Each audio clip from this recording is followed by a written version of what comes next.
Hi there, Zamin for NerdTube. These are my thoughts and spoilers of The Lioness Season 2, Episode 8, The Compass Points Home. This is the season finale, and boy, did we end with a bang. This episode, without a doubt, is a hillbilly American's wet fucking dream come true. They probably had a hard on throughout watching this show because the amount of fucking Iraqis and Middle Easterns that were killed by Americans' finest would have made them very happy seeing Uncle Sam doing what Uncle Sam does best. Regardless of all of that stuff, I want to quickly talk about the two sort of plots during the course of this episode. The first plot was finally the infiltration of the cartel organization. Now, the CIA never wanted to actually stop the cartel. They just wanted to get this particular Chinese diplomat who was being held hostage by the cartel. And I need a reminder of that because we were it was mentioned about the Chinese diplomat very, very early on in the season. I think the first couple of episodes, but then we kind of forgot about that, and it just felt more like Josephine had to infiltrate her uncle's organization. Something that never actually materialized because Joe's team decided to do something else, and the CIA decided to do something else as well. What they decided to do was to get Josephine's father to take over the organization.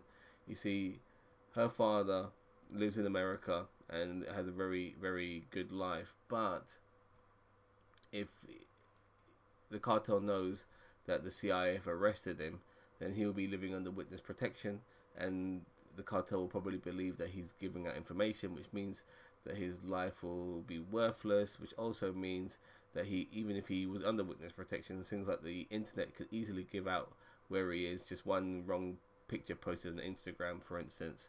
So it was best for him to have his freedom and power is to take over from his brother, which is what the CIA manages to do. They get him to infiltrate his brother's place.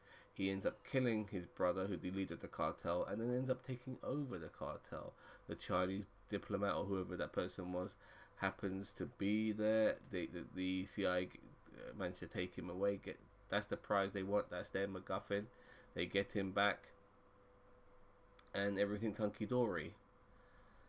And that particular plot gets dealt with. So Josephine's dad, now the new member or the new leader of the fucking cartel, whoop-de-doo. Never saw that coming until they had to remind me why they were doing it in the first place, because it was for the Chinese guy, not to stop the cartel. Alright, now Josephine and the rest of Joe's crew are all in Iraq, and the reason being is that there is a bridge between Iraq and Mexico, and it was that suicide bomber, the one we saw blowing himself up with that convoy of young people in Mexico several episodes ago.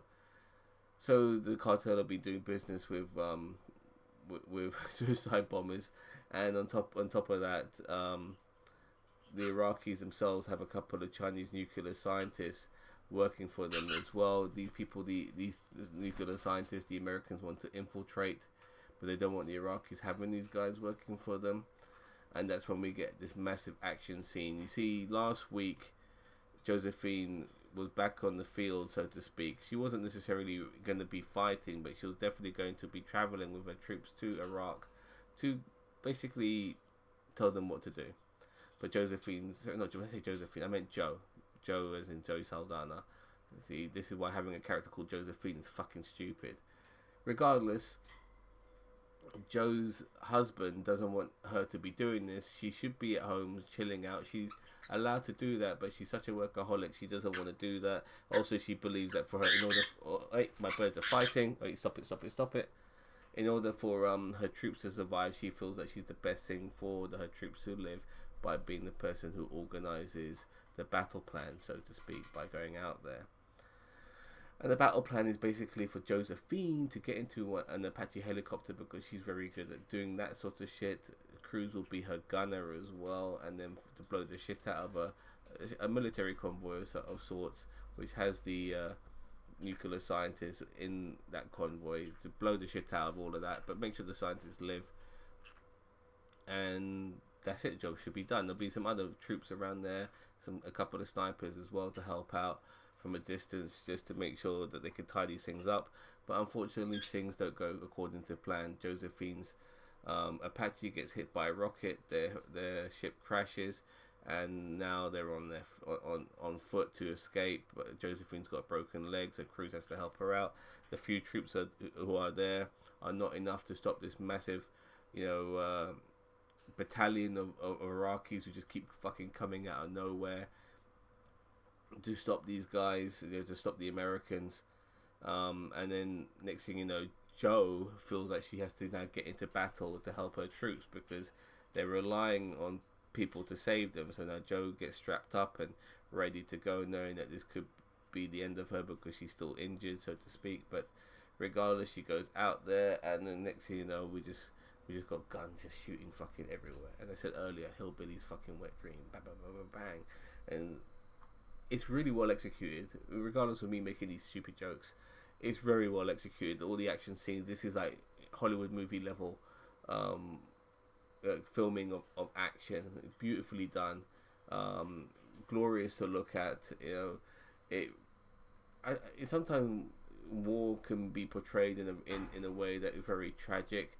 This is quite glamorous with the tragicness at the same time, because you do feel that regardless of how efficient these American troops are, and they're shooting the shit out of loads of fucking Iraqis, pinpoint accuracy, they are still the minority group, but there's only a few of them compared to the opposition, and they are getting pinned down, they are getting taken down.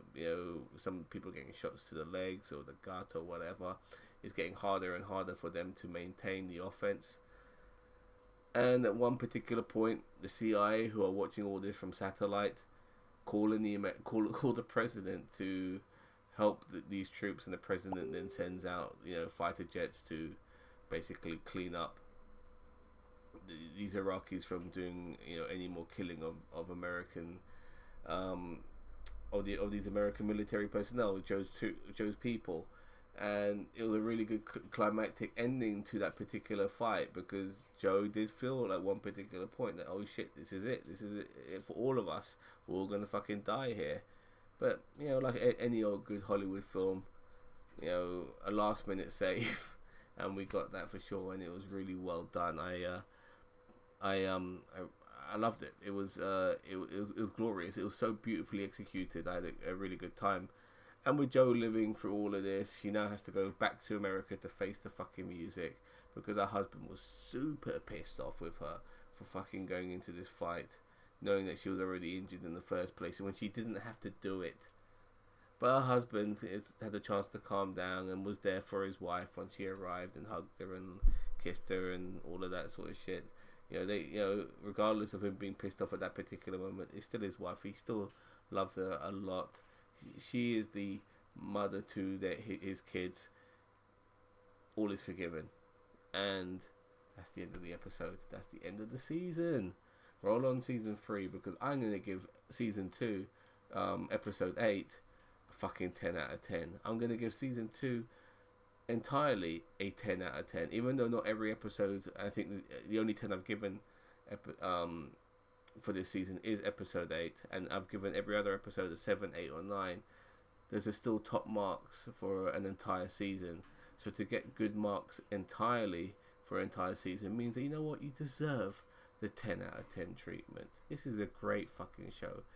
Better than season 1. I had much more fun with this. It went a different direction to season 1 as well, where we had Cruz infiltrating a particular family to get to a particular member to kill them. It wasn't necessarily the case with Josephine.